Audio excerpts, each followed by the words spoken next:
আমরা বর্তমান তত্ত্বাবধায়ক সরকার নতুন একটি স্বাধীন সার্বভৌম বাংলাদেশ আমরা অর্জন করেছি। আমরা এই সময়ে, এই আওয়ামী লীগ সরকারের সময়ে যে সমস্ত কালা কানুন, যে সমস্ত সাইবার নিরাপত্তা, আজকের এই মানববন্ধন কর্মসূচি আমরা জোর দাবি জানাচ্ছি।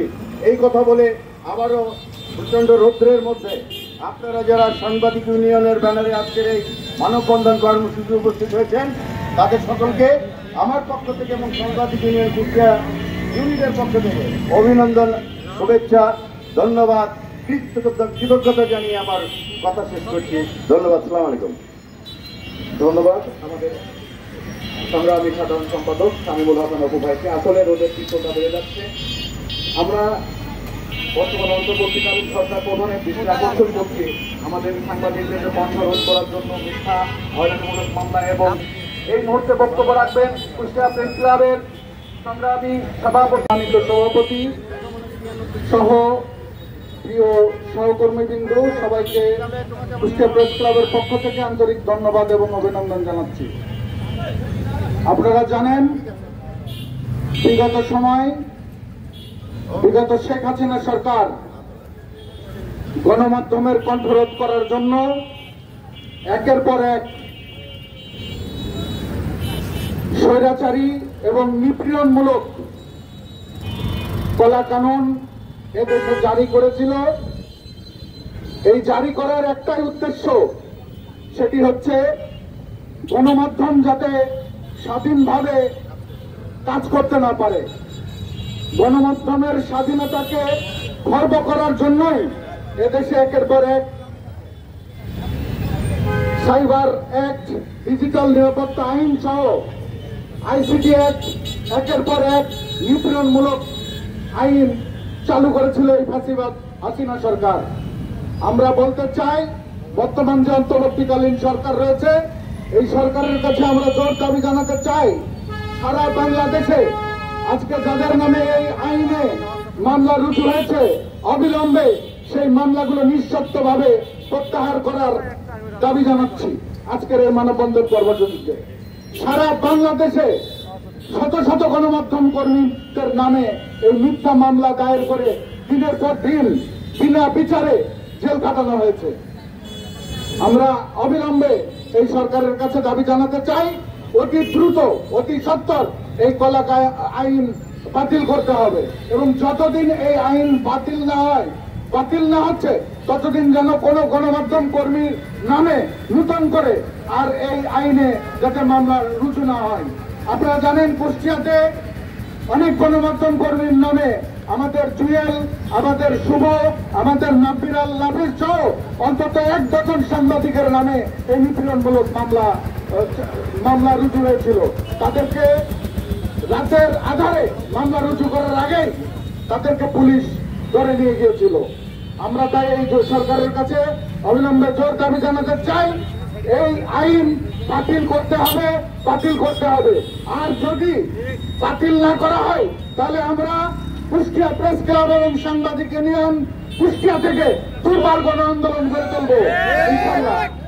এই বলে আমি আমার বক্তব্য এখানেই শেষ করছি। অনুরোধ জানাচ্ছি কুষ্টিয়া সাংবাদিক ইউনিয়নের সংগ্রামী সভাপতি অবিলম্বে সাইবার নিরাপত্তা আইন অবিলম্বে সকল সাংবাদিক হত্যার অবিলম্বে সাইবার নিরাপত্তা আইন বাতিল করতে হবে। অবিলম্বে সাগরণী হত্যার বিচার চাই করতে হবে। অবিলম্বে কুষ্টিয়ার সাংবাদিক রুবেল হত্যার, অবিলম্বে সাগরণী হত্যার বিচার চাই করতে হবে। সকলকে ধন্যবাদ।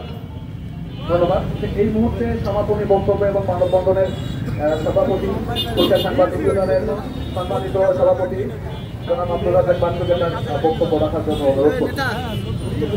বিসমিল্লাহির রহমানির রহিম।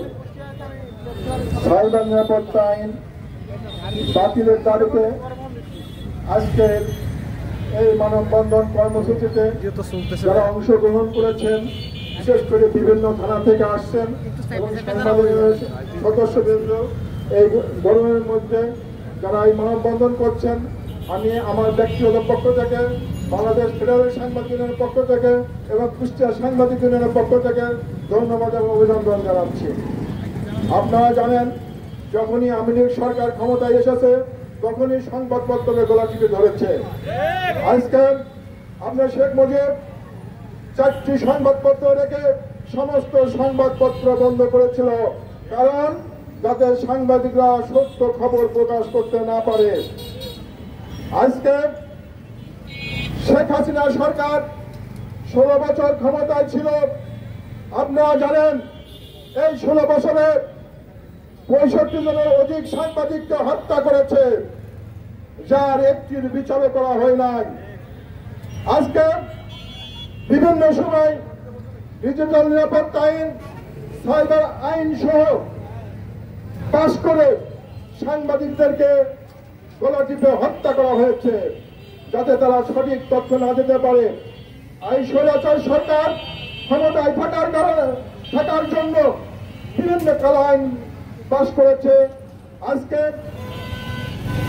ছাত্র জনতার বিপ্লবের মাধ্যমে একটি অন্তর্বর্তীকালীন সরকার প্রতিষ্ঠিত হয়েছে। আমি আশা করব এই অন্তর্বর্তীকালীন সরকারের প্রধান উপদেষ্টা সহ যারা দায়িত্ব আছেন অবিলম্বে এই সাইবার নিরাপত্তা আইন বাতিল করতে হবে এবং কুষ্টিয়া সহ সারা দেশে সাইবার নিরাপত্তা আইনে যাদের নামে মামলা করা হয়েছে নিঃশর্ত তাদের মামলা প্রত্যাহার করতে হবে এবং সাইবার নিরাপত্তা আইনে যাদের জেল হয়েছে তাদেরকে অবিলম্বে মুক্তি দিতে হবে। যদি তা না করা হয় তাহলে কুষ্টিয়া সাংবাদিক সমাজ বসে থাকবে না এবং কুষ্টিয়া সাংবাদিক সমাজ সর্বস্তরের সাংবাদিকদের নিয়ে দুর্বার গণ আন্দোলন করে এই আইন বাতিল করতে বাধ্য করবে। যা হোক, প্রচন্ড রোদ এবং গরমের মধ্যে আমি আমার বক্তব্য দীর্ঘায়িত করব না। আপনাদের সবাইকে আবারও ধন্যবাদ এবং অভিনন্দন জানিয়ে আমি আমার বক্তব্য শেষ করছি। আল্লাহ হাফেজ।